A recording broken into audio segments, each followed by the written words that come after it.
बहुत बहुत धन्यवाद आप सबका, पुनः आप सब यहाँ पे आए। जैसा आप सब स्क्रीन पे देख पा रहे हैं, आज हम देखेंगे श्री दामोदर लीला के कुछ दिव्य रहस्य।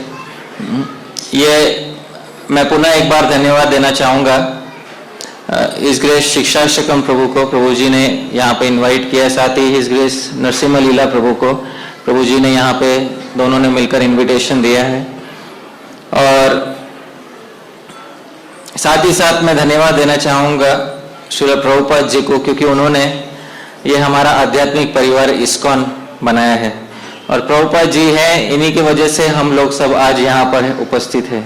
तो आज इस मंदिर में हम जो भी देख पा रहे हैं वो वस्तुतः श्रील प्रभुपाद जी की कृपा का ही मूर्तिमंत स्वरूप है। तो श्रील प्रभुपाद जी को मैं अनेक अनेक धन्यवाद और प्रणाम देना चाहूँगा, क्योंकि उनके कारण ही हमारा ये आध्यात्मिक परिवार जो है, अंतर्राष्ट्रीय कृष्ण भावनामृत संघ, या आध्यात्मिक परिवार हमारा इतना फला फूला है, वो प्रभुपाद जी की कृपा के कारण है।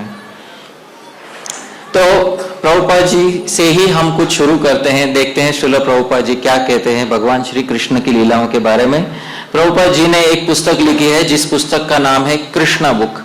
कृष्णा बुक को हिंदी में जब अनुवाद किया गया तो उस पुस्तक का नाम हुआ पूर्ण पुरुषोत्तम भगवान श्री कृष्ण। ये उस पुस्तक का हिंदी में नाम हुआ। उसमें श्रील प्रभुपाद जी कहते हैं, आप सब देख सकते हैं, प्रभुपाद जी कहते हैं पूर्ण पुरुषोत्तम श्री कृष्ण की दिव्य लीलाएं इतनी बलशाली है कि केवल इस ग्रंथ को सुनने, पढ़ने या कंठस्थ कर लेने से ही व्यक्ति निश्चित ही आध्यात्मिक जगत में स्थानांतरित हो जाएगा।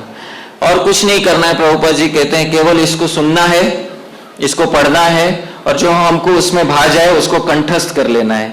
इसमें से कोई भी एक अगर हम करेंगे तो आध्यात्मिक जगत में हम स्थानांतरित होने के लिए योग्य हो जाएंगे, प्रभुपाद जी कहते हैं। आगे प्रभुपाद जी कहते हैं श्री कृष्ण की लीलाओं का वर्णन अतिशय आकर्षक है और यह वर्णन हमें पुनः पुनः श्री कृष्ण को के चरित्र को पढ़ने की प्रेरणा देता है।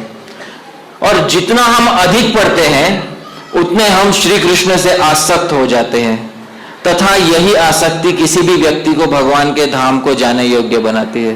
तो बहुत ही सरल कार्य है, भगवान की लीलाओं के बारे में पढ़ना है।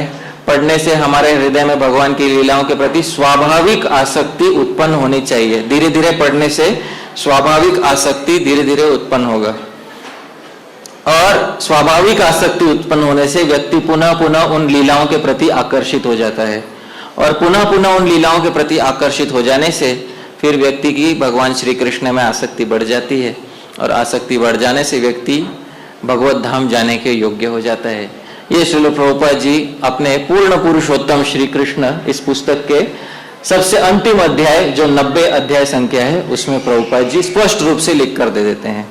तो आज हम श्री दामोदर लीला के विषय में जो श्रील प्रभुपाद जी ने अपने श्रीमद् भागवत में हिंदी में अनुवाद किया है, वो अनुवाद में से हम श्री दामोदर लीला के विषय में पढ़ेंगे। पर आज मैं एक विशेष स्थान पर आया हूँ और इस स्थान का नाम है नासिक। और नासिक इस स्थान में भगवान के भक्तों में से एक बहुत बड़े भक्त होकर गए हैं और उन्होंने श्रीमद् भागवत पर एक बहुत उत्कृष्ट कोटि की टीका लिखी है। मेरे गुरु महाराज परम पूज्य श्री राधा गोविंद दास गोस्वामी महाराज इस टीका से बहुत बार कहते थे, इस टीका को लिखने वाले जो व्यक्ति है वो इसी स्थान नासिक में उन्होंने जन्म ग्रहण किया और इसी स्थान में उन्होंने अपनी विद्वत्ता अर्जित करके इस टीका पर ये टीका उन्होंने लिखी। इसी स्थान नासिक में उनको भगवान श्री कृष्ण का एक दर्शन हुआ, जीवन में उनको एक दर्शन भगवान का हुआ और उस दर्शन को प्राप्त करने के बाद ये टीका लिखी गई है। टीकाकार का नाम है श्री हरिसूरी, जिनको नासिक में हरि बाबा शास्त्री कह के बुलाते थे। मैं श्री हरिसूरी जी का परिचय कुछ देना चाहूँगा यहाँ पे, क्योंकि ये नासिक के ही निवासी थे। इनका मूल रूप से नाम था श्री हरि बाबा शास्त्री। हरि बाबा शास्त्री इनका नाम था। 18वीं शताब्दी में नासिक में कश्यप गोत्र ब्राह्मण परिवार में इनका जन्म हुआ और कुल परंपरा से इनको भगवान की भक्ति में प्रवेश हुआ। ये कश्यप गोत्र में ब्राह्मण थे। साथ ही साथ तुकाराम महाराज जी का जो कीर्तन संप्रदाय है, इसमें इनका दीक्षा हुआ था। तो तुकाराम महाराज जो श्री चैतन्य महाप्रभु से जुड़े हुए हैं, और उनके संप्रदाय में ही श्री हरिसूरी जी ने कीर्तन करना आरंभ किया। इनके कीर्तन को यहाँ पे नासिक में एक विशेष नाम से बुलाया जाता है, इसको कहते हैं नारदीय कीर्तन संप्रदाय। तो तुकाराम महाराज के जो कीर्तन संप्रदाय है उसमें दो भाग हुए, वारकरी कीर्तन संप्रदाय और एक नारदीय कीर्तन संप्रदाय। उसके नारदीय कीर्तन संप्रदाय में आजीवन कीर्तनकार इन्होंने रहे। इन्होंने युवावस्था में एक अतिशय दृढ़ व्रत लिया। आप सब इस दृढ़ व्रत के बारे में सुनिए जो उन्होंने भगवान श्री कृष्ण को प्रसन्न करने के लिए किया। प्रत्येक सुबह श्री हरि बाबा शास्त्री, इनका नाम हरिसूरी बाद में हुआ, इनका नाम था हरि बाबा शास्त्री, रोज सुबह उठकर सबसे पहले ये स्नान करके संध्या जप, अपना संध्या गायत्री जप करेंगे। संध्या जप करने के बाद रोज ये भगवान श्री विष्णु के सहस्त्र नाम का जप करेंगे। भगवान विष्णु के सहस्त्र नाम का जप करने के बाद रोज श्रीमद् भागवत के 12 अध्याय पाठ करेंगे। उसके बाद 1.5-2 घंटा गौ सेवा करेंगे। उसके बाद दिन में पहला निवाला खाने का लेंगे, उससे पहले एक भी निवाला खाने का नहीं लेंगे। ये इनका रोज का व्रत था। ये व्रत ये आजीवन रखना चाहते थे, किंतु 12 साल ये व्रत रखने के बाद एक दिन कुछ हुआ। 12 साल होने के बाद एक दिन गौशाला में गौओं की सेवा करते हुए उनको भगवान श्री कृष्ण का साक्षात दर्शन हुआ। यही इसी नासिक में उनको भगवान श्री कृष्ण का दर्शन हुआ। और उस समय जो भगवान श्री कृष्ण ने उनको कहा वो उन्होंने अपनी टीका में लिख के दिया है। भगवान श्री कृष्ण ने उनको कहा, मैंने जो भी लीलाएं की हैं दशम स्कंद में श्रीमद् भागवत के, उन सभी लीलाओं पे तुम एक टीका लिखना, और वो टीका में क्या लिखना है वो मैं तुमको हृदय में बताऊंगा, तुम बस लिखने का काम करो। तो भगवान श्री कृष्ण के आदेश पे उन्होंने इसी स्थान नासिक में रहकर भक्ति रसायन नाम की टीका लिखी। ये एकमात्र टीका है श्रीमद् भागवत पे जो पद्यात्मक है, मतलब उसमें सभी श्लोक है। बाकी टीकाओं में बड़े बड़े गद्य लिखे गए, पैराग्राफ लिखे गए, पर ये एकमात्र टीका है श्रीमद् भागवतम पे जो पूरी पद्यात्मक है। सारे पद लिखे गए हैं, सबका सब पोएट्री है, सभी श्लोक रूप में टीका लिखी गई है। तो आज इनकी टीका से हम श्रीमद् भागवत में दामोदर लीला के रस का कुछ आस्वादन करेंगे। पर सबसे पहले मुख्य कथा में क्या चल रहा है उसके लिए हमको श्रील प्रभुपाद जी का आश्रय लेना पड़ेगा, क्योंकि प्रभुपाद जी श्रीमद् भागवत के अनुवाद में बताते हैं कि मुख्य कथा में क्या चल रहा है। तो यहाँ पे 2 आचार्य है। पहले श्रील प्रभुपाद जी जो हमको बताएंगे कथा किस तरह से आगे बढ़ रही है, और दूसरे आचार्य है श्री हरिसूरी जो बताएंगे कि उसके पीछे का रहस्य क्या है। तो यदि आप सब सुनना चाहते हैं तो एक बार जोर से हरि बोल कह दीजिए। तो ठीक है, तो श्रील प्रभुपाद जी क्या कहते हैं उससे हम शुरू करते हैं। पर सारी जो कथाएं हैं, इतिहास में जो सारी कथाएं हैं वो एक चीज से शुरू होती है। क्या कह के शुरू करते हैं? इंग्लिश में क्या कहते हैं? वंस अपॉन अ टाइम, या मराठी में क्या कहते हैं उसको? एकदा। तो सुखदेव गोस्वामी जी ने भी अपना श्लोक शुरू किया, वो था एकदा। एकदा गृहदासीषु, और उसका अनुवाद श्रील प्रभुपाद जी करके देते। देखिए श्रील प्रभुपाद जी कहते हैं, श्री सुखदेव गोस्वामी जी ने कहा, हे परीक्षित, एक समय की बात है, नंद रानी यशोदा जी ने घर की दासियों को दूसरे कर्मों में लगा दिया। ये कौन सा दिन था? तो आचार्य बताते हैं ये दीपावली का दिन था। आगे श्रील प्रभुपाद जी कहते हैं, और स्वयं यशोदा मैया दही मथने लगी। फिर सुखदेव गोस्वामी कहते हैं, मैंने तुमसे अब तक भगवान के जिन जिन बाल लीलाओं का वर्णन किया है, दही मंथन के समय वे उन सब का स्मरण करती और गाती थी। आप यशोदा मैया को देख सकते हैं, दिवाली के दिन यशोदा मैया बाकी सभी दासियों को उन्होंने अन्य कर्मों में लगा दिया। क्यों अन्य कर्मों में लगा दिया? क्योंकि जल्दी ही दूसरा उत्सव आने वाला है। कौन सा दूसरा उत्सव आने वाला है? गोवर्धन पूजा का। उस समय गोवर्धन पूजा नहीं था, उस समय इंद्र पूजा था। इंद्र पूजा का उत्सव आने वाला था, इसलिए घर में बहुत चहल पहल थी।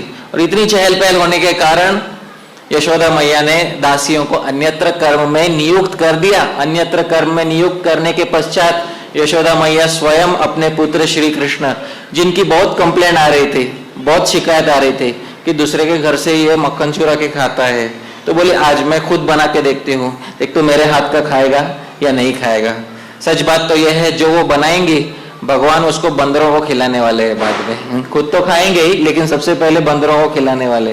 तो यशोदा मैया खुद बना रही थी, उस समय दही जो है मथ रही थी। और वो एक गीत गा रही थी। अब आप मुझे बताइए, क्या आप वो गीत गाना चाहते हैं जो यशोदा मैया गा रही थी?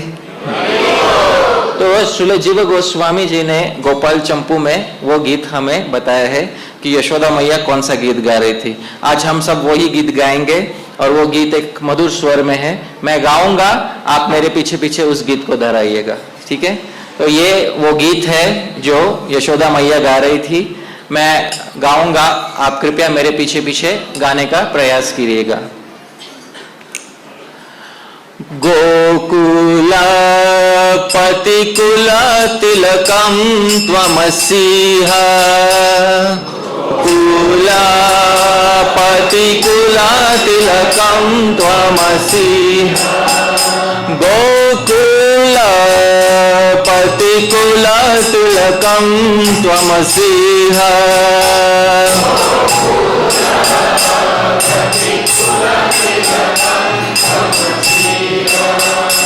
कृत सुकृत सुव्रज रचित सुख व्रज नयनानंदी समीह, कृत सुकृत सुव्रज रचित सुख व्रज नयनानंदी समीह, गोकुल पतिकुल तिलकं त्वमसीह,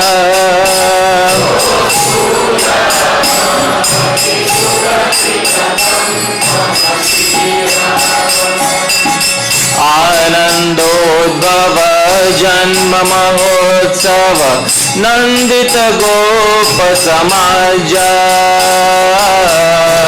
आनंदोद्भव जन्म महोत्सव नंदित गोप समाज,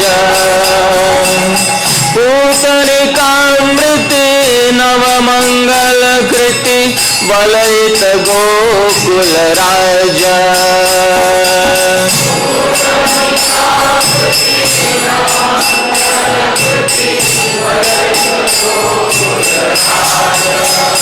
गोकुल पतिकुल तिलकं त्वमसीह, गोकुल पतिकुल तिलकं त्रिभुवन दर्शन विस्मयमर्शन निश्चित वैष्णव माया,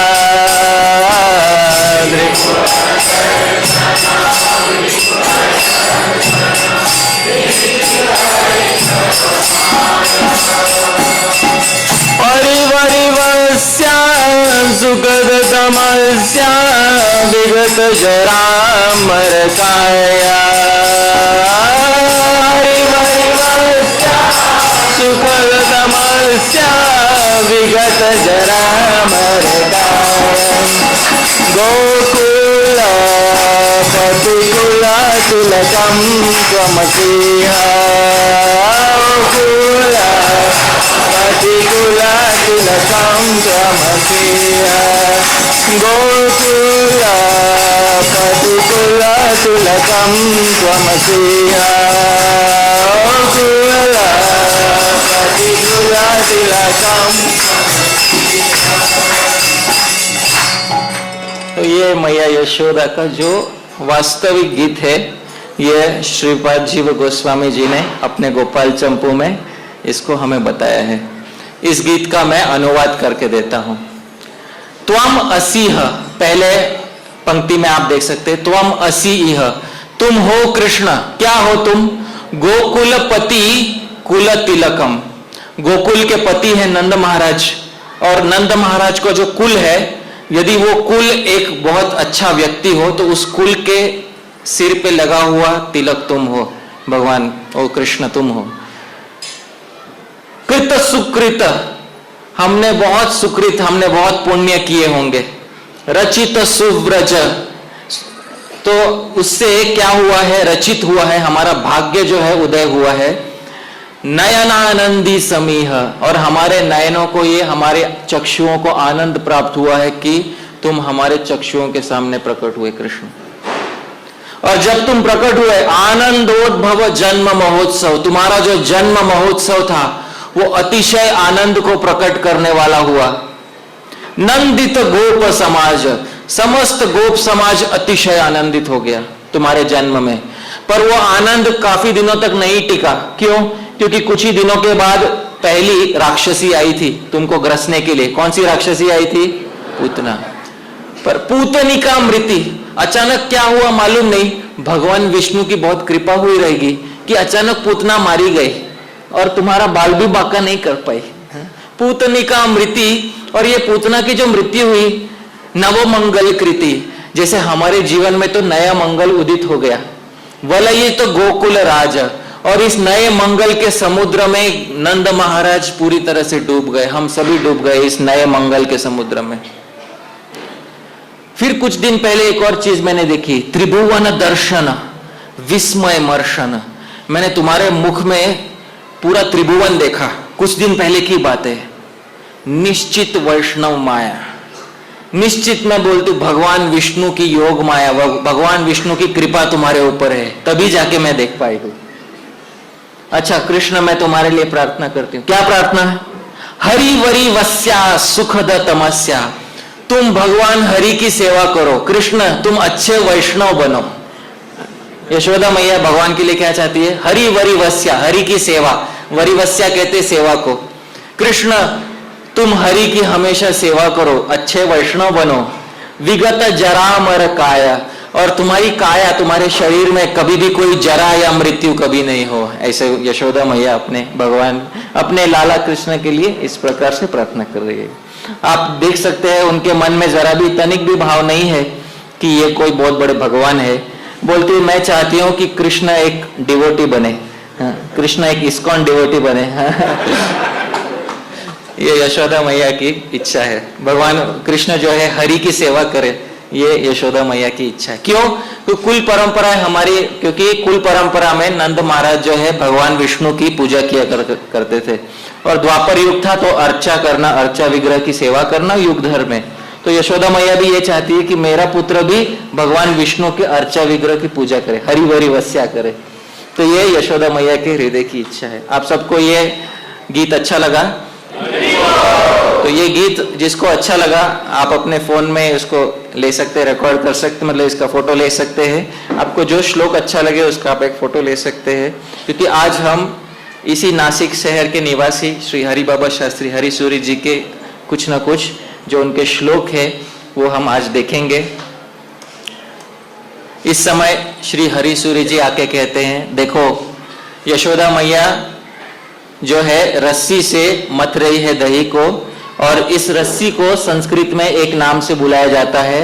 रस्सी को कहते हैं गुण। क्या कहते हैं? रस्सी को गुण। संस्कृत में रस्सी को एक गुण, जैसे प्रभुपाद जी बोला करते थे, ये जो 3 गुण हैं, सत्वगुण, रजोगुण, तमोगुण, ये रस्सी की तरह एक दूसरे में गुथे हुए हैं। तो संस्कृत में गुण का एक नाम है, गुण का एक अर्थ होता है जो 3 गुण होते हैं, सत्व रजस तमस, और गुण का दूसरा अर्थ होता है रस्सी। तो यशोदा मैया गुण लेकर मत रही है। उस समय हरि सूरी जी ये श्लोक लिखते हैं। मैं श्लोक बोलूंगा, आप सब इस मेरे पीछे दोहराइएगा। श्लोक का छंद है वसंत तिलकम, ब्रह्म संहिता जैसे गाते हैं वैसे श्लोक को दोहराना है। कृपया दोहराइएगा मेरे पीछे। दृष्ट्वापि विश्वम अखिलम हि हरौ विशुद्ध,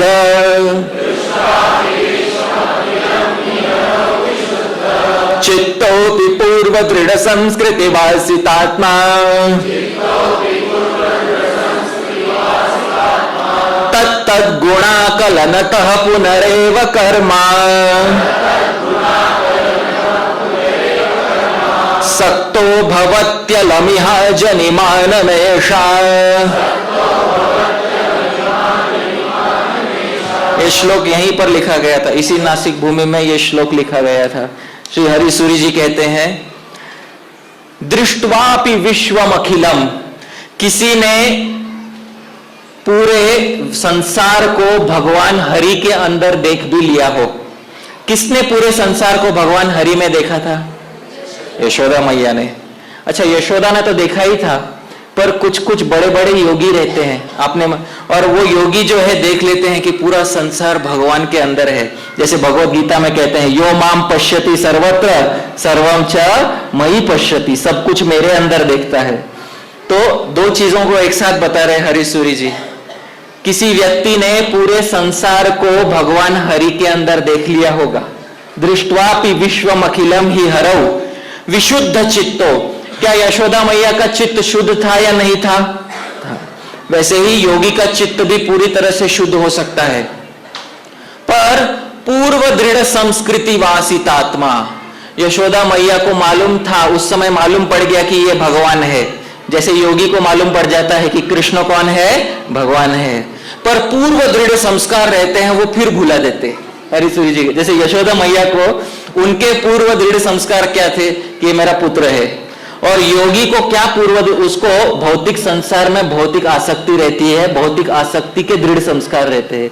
इसी वजह से वो व्यक्ति क्या करता है, तत्त गुणा कलनतः, पुनः वो व्यक्ति गुणों को पकड़ लेता है। किसको पकड़ लेता है? गुणों को पकड़ लेता है, और भौतिक संसार के मंथन के कार्य में वापस जुड़ जाता है। यद्यपि उसने भगवान को, समस्त विश्व को भगवान के अंदर देखा होगा, फिर भी वो भूल जाता है। क्यों? क्योंकि उसके पूर्व के संस्कार इतने दृढ़ होते हैं कि वो भूल जाता है कि ये भगवान है। फिर से गुणों को पकड़ के, एक तरफ मैया यशोदा की बात कर रहे, दूसरी तरफ योगी की बात कर रहे, वापस से गुणों को पकड़ के कर्मों को मथने के चक्कर में वापस से जुड़ जाता है। तो ये सबसे पहला मंथन का गूढ़ रहस्य श्री हरिसूरी जी ने समझाया। यहाँ पे अनुवाद है, देखिए, यद्यपि किसी व्यक्ति ने समस्त विश्व को हरि के भीतर देखा हो, यद्यपि वो व्यक्ति विशुद्ध चित्त हो, किंतु यदि पूर्व के संस्कार दृढ़ हो तो व्यक्ति गुणों को पकड़कर पुनः मंथन कर्म में आसक्त हो जाता है। यह तथ्य यशोदा मैया के द्वारा सिद्ध हुआ। बस फर्क इतना है, यशोदा मैया का जो भूलना है वह योग माया के द्वारा भूलना है, पर जो योगी भूलता है वो कौन सी माया के द्वारा भूलता है? महामाया के द्वारा भूलता है। तो यशोदा मैया ने अपने कर्म के द्वारा इस तथ्य को सिद्ध किया। ठीक है, आगे बढ़ते हैं। उसी समय श्रील प्रभुपाद जी बताते हैं श्रीमद् भागवत में कि भगवान हरि वहां पर दौड़ के आए। देखिए प्रभुपाद जी क्या कहते हैं। प्रभुपाद जी कहते हैं, उस समय भगवान श्री कृष्ण स्तन पीने के लिए दही मथती हुई अपनी माता के पास दौड़ आए। भगवान सो रहे थे अंदर, भगवान उठकर बाहर दौड़कर आए। उन्होंने अपनी माता के हृदय में प्रेम और आनंद को और भी बढ़ाते हुए दही की मथानी पकड़ ली। देखिए भगवान जब वो दही की मथानी चल रही है, उस समय वो इतने स्पीड से चलता है, इतने वेग से चलता है, कोई अगर उसमें छू भी ले तो उसको चोट लग सकता है, और भगवान को उस चीज का कोई फिक्र नहीं। उसको इंग्लिश में एक चीज कहते हैं स्पॉइल्ड ब्रैट, या हिंदी में कहते हैं बिगड़ा हुआ बेटा। आप समझ रहे हैं? तो इतना अधिकार जमा के कि मैया को इतना भी नहीं बोलूंगा, मुख से बोलूंगा नहीं कि रुक जाओ मैं आ गया हूं, सीधा आके हाथ जमा देने का वहां बीच में, ताकि जो कार्य कर रही है मैया वो उसी समय रुक जाए। तो ये श्रीमद् भागवत में दिया, तो सीधा अपने हाथ से वो मथानी पकड़ लिया, जबकि ये बहुत इसमें चोट लग सकती है। तो श्री कृष्ण माता यशोदा की गोद में चढ़ गए। कुछ पूछा नहीं मैं क्या करूं, चढ़ू या नहीं चढ़ू गोदी में, कुछ भी नहीं। वात्सल्य स्नेह की अधिकता से उनके स्तनों से दूध तो स्वयं झर ही रहा था। वे उन्हें पिलाने लगी और मंद मंद मुस्कान से युक्त उनके मुख को देखने लगी। ये प्रभुपाद जी श्रीमद् भागवत के अनुवाद में ऐसा कहते हैं। उस समय हरिसूरी जी आकर कहते हैं, देखिए मैं इस विषय में कुछ कहना चाहता हूं। भगवान कुछ बताना चाहते हैं हमको। क्या बताना चाहते हैं आप सभी सुनिए, मेरे पीछे दोहराइएगा। पूर्ण कामोप्यहं भूयो भक्त हार्द रसस्पृह अस्मीति प्रस्फुटीकर्तुम् स्तन्य कामो बभूवस। हरिसूरी कहते हैं, कोई भक्त अपना रोजमर्रा का कर्म कर रहा होगा। क्या कर रहा होगा? अपने रोजमर्रा का कर्म। पर कर्म करते वक्त यदि मेरे गीत गाएगा वो भक्त, यदि मेरे गुणों को गाएगा। कौन गा रहा था भगवान के गुणों को? यशोदा। तो मैं स्वयं आता हूं, पूर्ण काम, मेरी कोई इच्छा नहीं, मेरी सारी कामनाएं पूरी हो गई है, पर मैं दौड़ के आता हूं उस भक्त के पास जो अपना रोजमर्रा का कर्म करते हुए भी मेरे गुणों को गा रहा है। भक्त हार्द रसस्पृह, और मैं उस भक्त के हृदय के रस को पान करने की इच्छा रखता हूं। आप समझ रहे, यहाँ पे दो अर्थ बताए जा रहे हैं। यशोदा मैया में भक्त के हृदय का रस मतलब उनका दूध, क्योंकि दूध ये हृदय से निकलता है। भक्त हार्द रस स्पृह, ये हृदय के क्षेत्र से निकलता है, इसलिए उसको हार्द रस कहते हैं। और दूसरा अर्थ है, जो हम जैसे भक्त हैं, यदि हम अपना रोज कर्म करते हुए यदि भगवान के गुणों को गाएं, तो भगवान भी दौड़ के आएंगे और कहते हैं हमारे हृदय के रस को पान करने की इच्छा रखेंगे, ऐसा कह रहे। पूर्ण कामोप्य हम, यद्यपि कृष्ण बोल मैं पूर्ण काम हूं, फिर भी मैं भक्त के हृदय के रस को पान करने की इच्छा रखता हूं।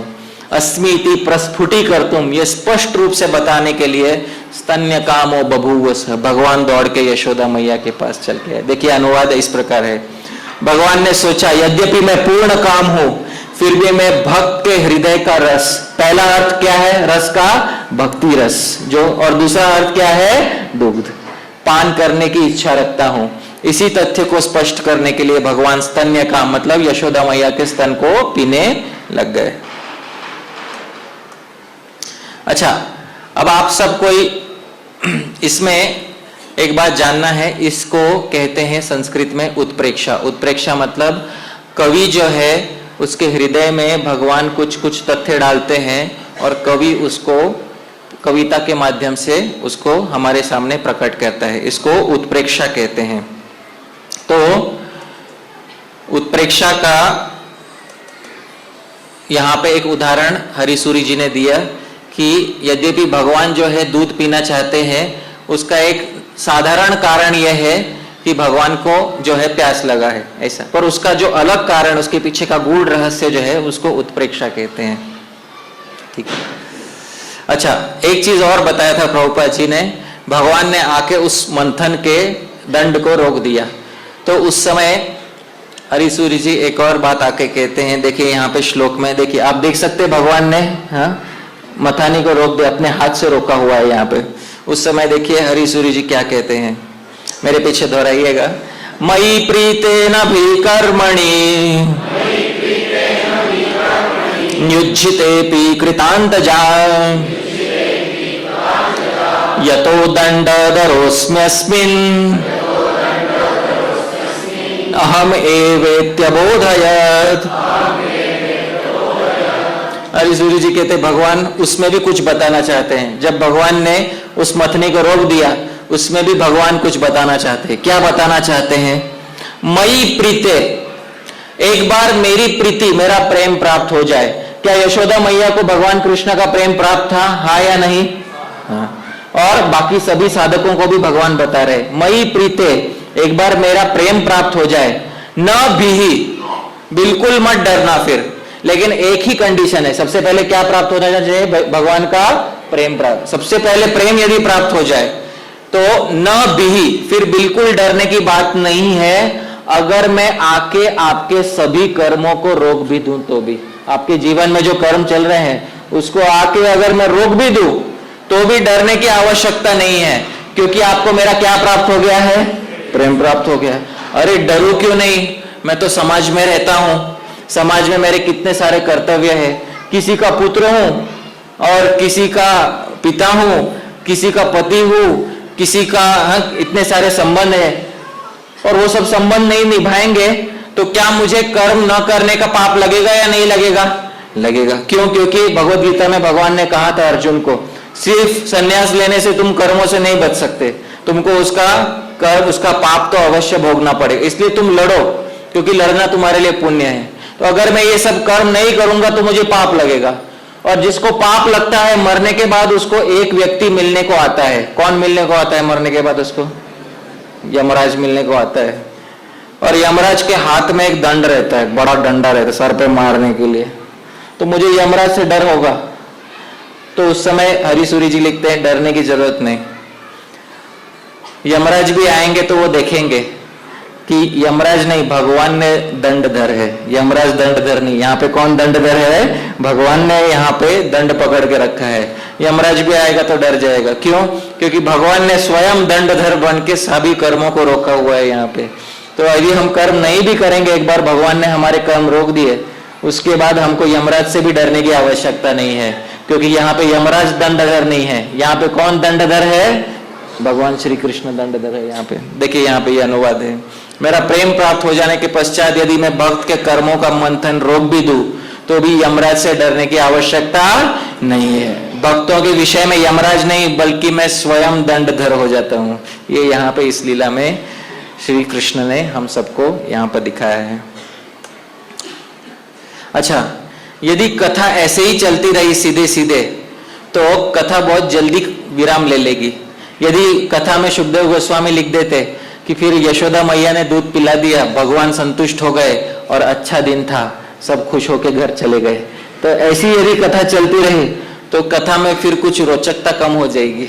तो कथा में रोचकता यदि बढ़ानी है तो कथा में मोड़ आना चाहिए। इंग्लिश में उसको कहते हैं ट्विस्ट एंड टर्न होना चाहिए कथा में है। तो पहला मोड़ आने वाला है भक्तों, कथा में सबसे पहला मोड़ यह आने वाला है कि इस कथा में अब एक व्यक्ति आत्महत्या करने का प्रयास करने वाला है। भक्तों, आज तक हमने सुना होगा कोई तो आत्महत्या करने वाला है इस समय, तो वो कौन करने वाला है ये हम देखेंगे। लेकिन सबसे पहले हम सुनेंगे कि श्रील प्रभुपाद जी क्या कहते हैं। देखिए, श्रील प्रभुपाद जी बताते हैं आगे, जब मैया यशोदा दूध पिला रही थी उस समय की बात करते प्रभुपाद जी कहते हैं, इतने में ही दूसरी ओर अंगीठी पर रखे हुए दूध में उफान आ गया। उसे देखकर यशोदा जी उन्हें अतृप्त ही छोड़कर जल्दी से दूध उतारने के लिए चली गई। इसका मतलब भगवान को वैसा का वैसा रखकर चली गई मैया यशोदा, जबकि भगवान उस समय स्तनपान कर रहे थे। और उस समय यदि हम देखें, हमने ये हमारे जो समाज है इस्कॉन सोसाइटी, इसमें ये बहुत बार ये बात कही गई है कि दूध क्यों आग में गिरने लगा। आप सब में से कौन कौन है जिसने ये सुना है कि दूध ने आत्महत्या का प्रयास किया था? काफी सारे भक्त होंगे जिन्होंने ये सुना होगा कि दूध ने आत्महत्या का प्रयास किया होगा। और यदि आपने देखा नहीं है तो देखिए, यहाँ पे आप देख सकते हैं। जो अपने सामने आंखों से चक्षु से देखना चाहता है कि उस समय कैसा दृश्य रहा होगा, आप अपने चक्षुओं से देख लीजिए कि दूध जो है उस समय उबल के अग्नि में गिरने लगा। अब ये तो हमको ये तथ्य तो लिख दिया श्री सुखदेव गोस्वामी जी ने श्रीमद् भागवत में, पर वो इस ग्राम नासिक ग्राम के निवासी थे श्री हरिसूरी जी, जिन्होंने ये पूरे संसार के सामने प्रकट किया कि दूध क्यों उस अग्नि में गिरने लगा। आप सब वो श्लोक देखना चाहते हैं जो उन्होंने लिखा था? दशकों तक इस श्लोक का अनुवाद दोहराया जाता था, दशकों तक, पर आज शायद पहली बार ये जो मूल श्लोक है ये हम सब यहाँ पर देखने का प्रयास करेंगे। हरिसूरी जी कहते हैं कि दूध ने आत्महत्या करने का विफल प्रयास किया है। ये है हरिसूरी जी का श्लोक। मैं इसको दोहराऊंगा। श्लोक का छंद है शार्दूल विक्रीडित। मैं इसको दोहराऊंगा। षड गोस्वामी अष्टकम जैसे गाते हैं वैसे गाना है, मेरे पीछे पीछे दोहराइएगा। यन्नाम स्मृतिरप्यलं विदुनुते संतापमस्य प्रभो, विदुनुते संतापमस्य प्रभो, रग्रे तापमुपैमि तद्धिगिति मां मत्वाग्नियाने पय,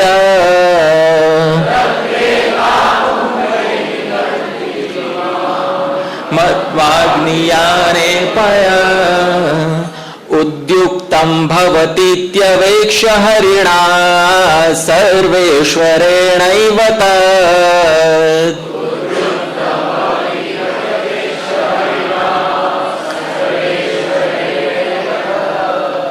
सत्यानंद यशोदयेक्षितमिहा कारीति मन्यामहे,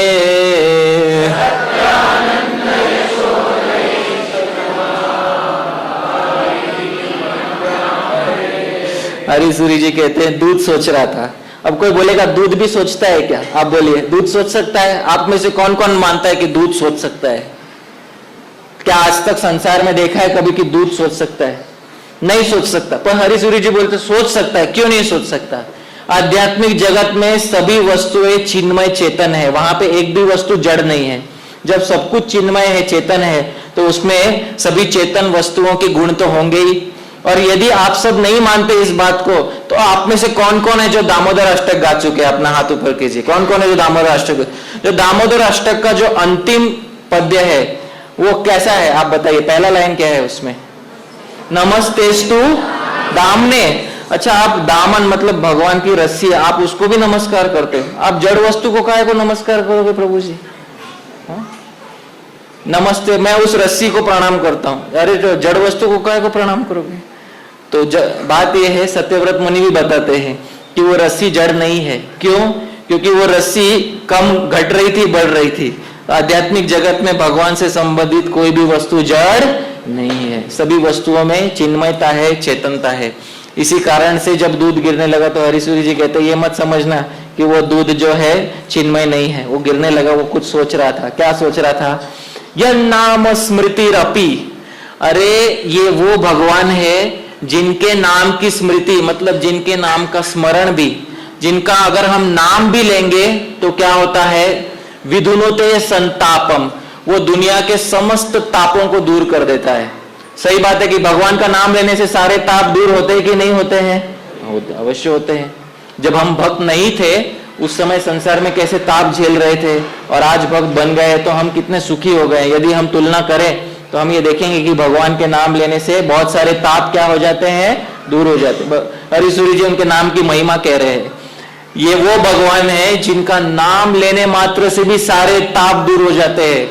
दूध सोच रहा है, पर देखो विडंबना तो देखो, भगवान का नाम छोड़ दो, यहाँ भगवान साक्षात मेरे सामने है, फिर भी मैं यहाँ अग्नि में जल रहा हूं। दिगिति माम, धिक्कार है मेरे जीवन को, भगवान ने मुझे स्वीकार नहीं किया। भगवान स्तन का दूध पी रहे हैं पर भगवान मुझे नहीं पी रहे हैं। मतवा, यह सोच के अग्नि याने पय, अग्नि की दिशा में वह दूध उद्युक्तम भवती, वो गिरने लगा। इत्यवेक्ष हरिणा, उस समय भगवान हरि ने देख लिया, अरे ये मेरा पार्षद है, ये आत्महत्या करने जा रहे हैं। क्या भगवान अपने पार्षद को आत्महत्या करने देंगे? नहीं, कभी नहीं करने देंगे। इसलिए भगवान ने उसी समय यशोदा मैया का ध्यान उस तरफ आकर्षित कर दिया। सत्यानंद यशोद येक्षितम यहाकारी, भगवान ने यशोदा मैया का ध्यान उस समय आकर्षित, क्योंकि भगवान कभी अपने भोग में कभी कोई बाधा नहीं चाहते, लेकिन भगवान ने यशोदा मैया का ध्यान आकर्षित इसलिए किया क्योंकि भगवान ने देखा कि आध्यात्मिक जगत में मेरा एक पार्षद है जो कि बोल रहा है धिक्कार है मेरे जीवन पे और आत्महत्या करने का प्रयास कर रहा है। उसको बचाने के लिए यशोदा मैया का ध्यान वहां पे आकर्षित किया ताकि यशोदा मैया जाके उस दूध की रक्षा कर सके। इति मन्यामहे, हरिसूरी जी कहते हैं ये मेरे हृदय में भगवान ने मुझे बीज दिया है, ये रहस्य बताया। ये उसका अनुवाद है। चूल्हे पर रखे हुए दूध ने सोचा, इन प्रभु के नाम का स्मरण मात्र भी संसार के समस्त तापों को दूर करता है, किंतु विडंबना तो देखिए, इन प्रभु के स्वयं विराजमान होने पर भी मैं तापित हो रहा हूं, मेरे जीवन पर धिक्कार है। ऐसा सोचकर जब दूध अग्नि में कूदने के लिए अग्रसर हुआ तब श्री भगवान ने सत्य और आनंद की मूर्ति मैया यशोदा के द्वारा उस दूध की रक्षा की। अच्छा, ये तो एक कारण हम सब ने सुना होगा। हरिसूरी जी एक कारण नहीं लिखते, उसका दूसरा भी कारण बताते। आप सब दूसरा कारण जानना चाहते हैं, दूध क्यों कूदने लगा? तो दूसरा कारण इस प्रकार से है। ये एक अत्यंत कठिन छंद में लिखा गया है। इस छंद का नाम है आर्या। मैं गाऊंगा, मेरे पीछे पीछे गाइएगा। स्तन्य परम वीक्ष हरिम, स्तन्य परम वीक्ष हरिम,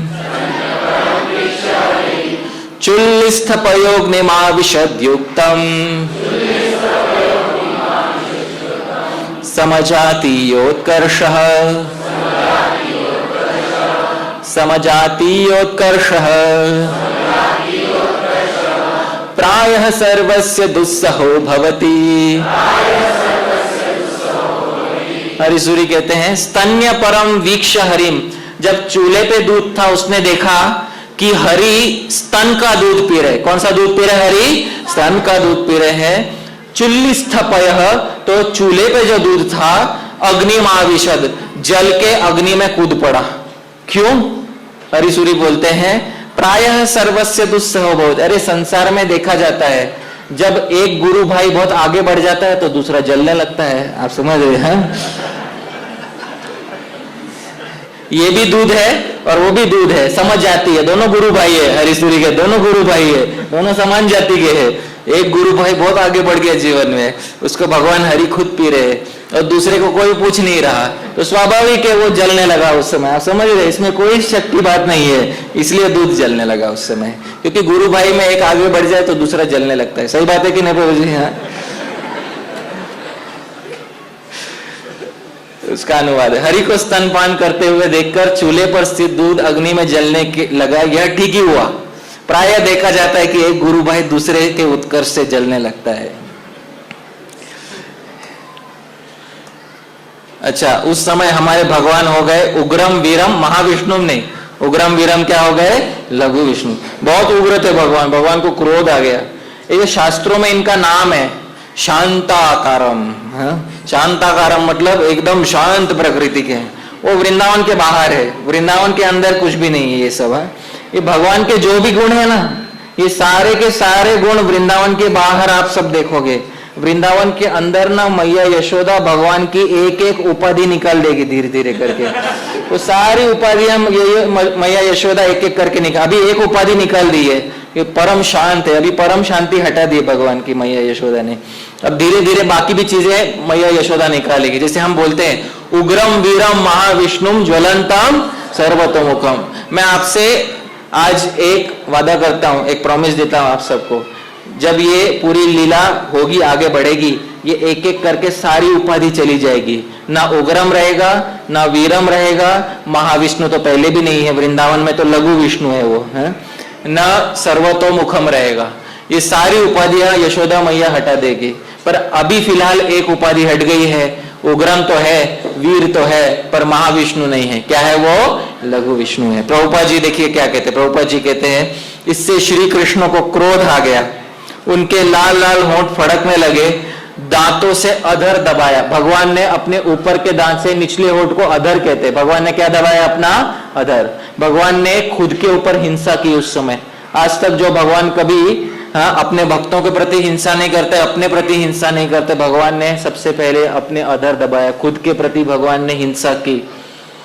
और दांतों से अधर दबाकर श्री कृष्ण ने पास ही रखे हुए पत्थर से दही का मटका फोड़ डाला और आंखों में बनावटी आंसू भर लिया और दूसरे घर में जाकर अकेले में माखन खाने लगे। देखिए पूरा फोड़ दिया, सब जगह दही फैल गया आंगन में, सब जगह दही का महा उत्सव हो गया। जीव गोस्वामी कहते हैं महोत्सव हो गया। और फिर भगवान खुद वहां से भाग गए। जब भगवान भाग गए, लेकिन एक साक्षी रह गया वहां पे बताने के लिए, वो तो भगवान के चरण का निशान रह गया वहां पे, क्योंकि भगवान जब भाग के गए तो पूरा जो दही था वो दही के निशान रह गए। और जैसे भक्त लोग भगवान के चरणों का आश्रय लेके भगवान को ढूंढ लेते हैं, वैसे मैया यशोदा भी भगवान के चरणों का आश्रय लेके भगवान को ढूंढ ले गई। तो उसी प्रकार से उन्होंने अकेले में जाके माखन खाने लगे। पर सबसे पहले हरिसूरी जी बोलते हैं इनको क्रोध आ गया था, और सबसे पहले इन्होंने अपना क्या दबाया? होठ। निचले होठ को एक नाम दिया गया है, क्या कहते हैं उसको? अधर। आप सभी नाम याद रखिएगा, क्या कहते हैं उसको? अधर। क्योंकि इस पे एक बहुत अच्छा श्लोक जो है हरिसूरी जी लिखने वाले। देखिए यहाँ पे आप देख सकते हैं भगवान वही कार्य कर रहे हैं। यहाँ पे पीछे आप देख सकते हैं बंदर खा रहा है टूटे हुए इसमें से। हाँ, पीछे आप ये भी देख सकते हैं। देखिए हरिसूरी जी उसमें क्या कहते हैं। ये एक अच्छा, बहुत अच्छा छंद है पृथ्वी। इस छंद में मैं इस श्लोक को गाऊंगा, आप पीछे पीछे दोहराइएगा। धराश्रितमिहाधुना यदि करोमि मेरुत्फलम्,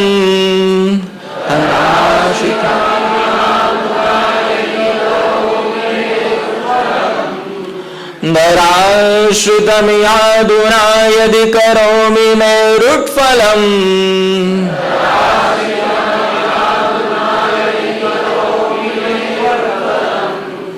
गमिष्यति ततो न किं विफल भावमात्मव्रतम्।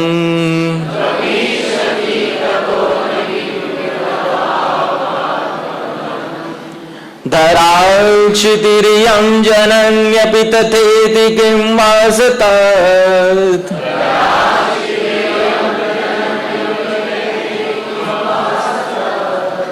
सुखार्पण धृतव्रतो कृत किलाधरैकाश्रितम्।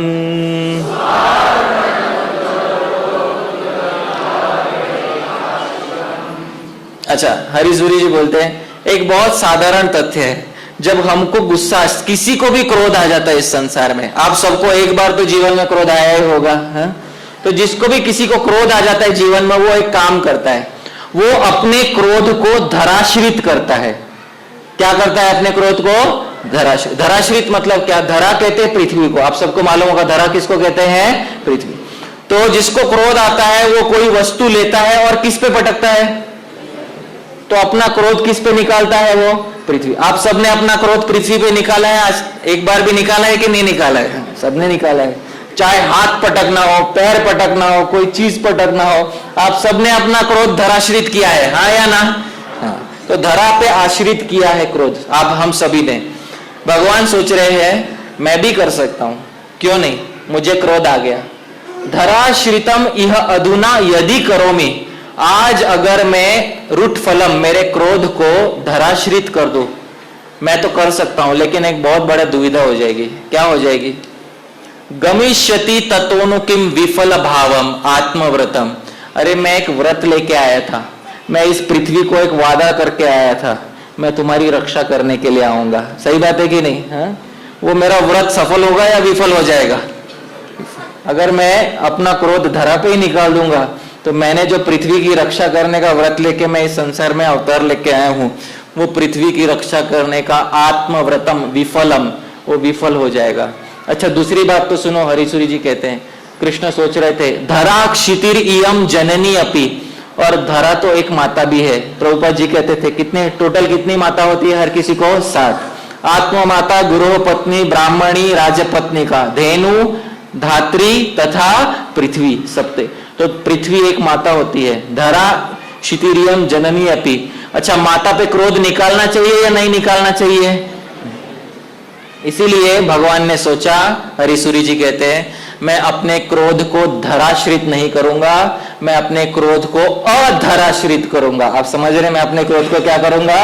अधराश्रित, धराश्रित नहीं करूंगा, अधराश्रित करूंगा। इसी कारण से भगवान ने अपने क्रोध को धरा पे नहीं निकाला, अपने क्रोध को किस पे निकाला? अधर पे निकाला, क्योंकि उनका क्रोध धराश्रित नहीं था, उनका क्रोध था अधर आश्रित, यानी अधर पे निकाला हुआ था। ये उसका अनुवाद। यदि मैं अपना क्रोध धराश्रित करता हूं, तो उस धरा की रक्षा का मेरा व्रत क्या विफल नहीं हो जाएगा? अवश्य होगा ही। साथ ही धरा या माता भी है। मानो ऐसा सोचते हुए धरा को सुख प्रदान करने का व्रत लेने वाले भगवान ने अपने क्रोध को क्या कर दिया? अधराश्रित, यानी अधर पे आश्रित कर दिया, यानी नीचे निकाला। तो इस प्रकार से हरिसूरी जी ने हमको भगवान की लीलाओं के बहुत सारे रहस्य सुनाए। तो ये वो महान कवि है जिन्होंने इस नासिक की पुण्य भूमि में जन्म लिया। इस नासिक की पुण्य भूमि में वे रहे, उन्होंने तपस्या किया था। भगवान की प्राप्ति करने के बाद ये टीका लिखी गई है। ये टीका देखने के बाद समझ में आता है कि ये किसी मनुष्य के मस्तिष्क की उपज नहीं है, इसमें भगवत जो है कृपा का इसमें बहुत बड़ा हाथ है। और ऐसे 10-12 श्लोक नहीं लिखे हैं इन्होंने, इनके श्लोकों की कुल संख्या है 4650 श्लोक लिखे हैं इन्होंने भगवान की समस्त वृंदावन लीला को समझाने के लिए। इन्होंने 4650 श्लोक यहाँ पर लिखे हैं, यही नासिक में। और मैंने प्रभुपाद जी के साथ आज इस लीला को थोड़ा यहाँ पर बताने का प्रयास किया है। कल अगर आप आएंगे तो मैं दूसरा कारण भी बताऊंगा कि भगवान ने अधर क्यों दबाया है। तो क्या आप सुनना चाहते हैं भगवान ने अपना अधर क्यों दांतों से दबाया? उसके लिए आपको कल आना पड़ेगा, क्योंकि आज जो है समय हमको अल्प विराम लेने के लिए बाधित कर रहा है। लेकिन आज अंत करने से पहले प्रभुपाद जी का एक हम देखना चाहेंगे, प्रभुपाद जी क्या कहते हैं। तो प्रभुपाद जी कहते हैं कि निष्ठावान भक्त को चाहिए कि वह अपनी उन्नति के लिए उपनिषद, वेदांत जैसे वैदिक साहित्य को तथा पूर्ववर्ती आचार्यों अथवा गोस्वामियों द्वारा लिखित अन्य साहित्य को सुने। ऐसे साहित्य का श्रवण किए बिना मनुष्य सच्ची उन्नति नहीं कर सकता। बिना श्रवण किए तथा आदेशों का पालन किए तथा बिना भक्ति का प्रदर्शन किए निरर्थक है और यह भक्ति के पथ में अवरोध जैसा है। तो प्रभुपाद जी कहते हैं जब तक हम पूर्व आचार्यों के ग्रंथों को पढ़ के उसका अध्ययन नहीं करेंगे, विशेष रूप से गोस्वामी गणों के ग्रंथों का अध्ययन नहीं करेंगे, तो यह हमारे भक्ति के मार्ग में बहुत बड़ी रुकावट हो जाएगी। तो हम सबको प्रभुपाद जी की किताबें तो पहले पढ़नी ही चाहिए, और प्रभुपाद जी की किताबें पढ़ने के बाद हमको जो हमारे पहले जो आचार्य प्रभुपाद जी के पहले जो आचार्य आके गए हैं उनके पुस्तकों का भी अध्ययन करना चाहिए। वस्तुतः प्रभुपाद जी ने जो पुस्तकें लिखी वो उनमें से बहुत सारी पुस्तकें पुरातन आचार्यों के द्वारा ही लिखी गई है। जैसे हम कहते हैं नेक्टर ऑफ डिवोशन, भक्ति रसामृत सिंधु।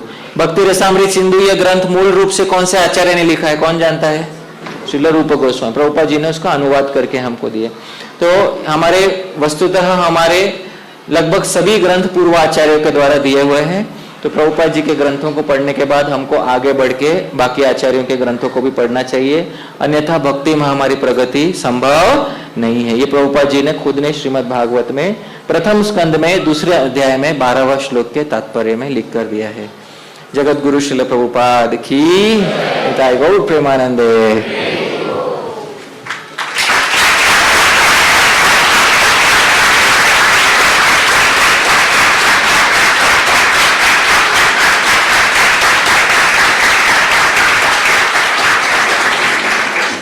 श्रीमान हरिभाषत प्रभु की।